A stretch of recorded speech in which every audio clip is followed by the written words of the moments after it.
傾新生系列細說商學。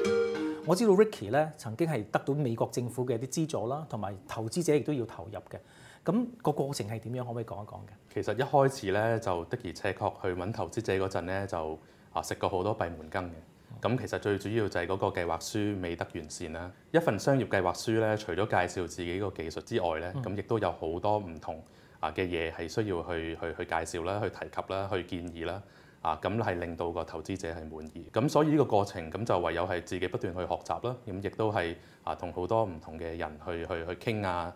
好彩咧，咁喺美國咧就認識到一啲喺我呢個檢測界，喺呢個世界檢測界裏邊係啲好德高望重嘅前輩，投放咗好多時間喺我公司度去指導啊，甚至去教我哋應該去點樣去問投資人去攞錢啊，甚至公司嘅營運方面啊，都提供咗好多寶貴嘅意見。要將呢個科研產品係轉化成為一盤生意咧，其實係有需要唔同嘅技巧喎。你點樣去掌握咧？因為你自己做科研。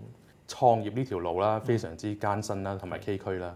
尤其是即係我第一次做呢件事嘅人咧，即係冇資金同埋人脈去幫助咧，就係非常之困難嘅。即係其實例如我喺美國，我希望將我嘅業務擴展翻嚟香港呢邊。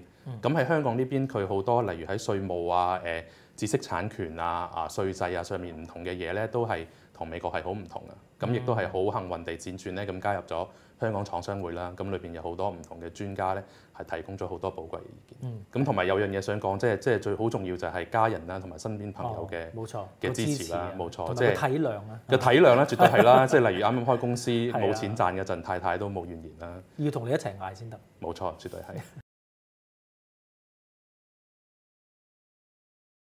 記得訂閱、點讚同埋 share 超毅理想頻道。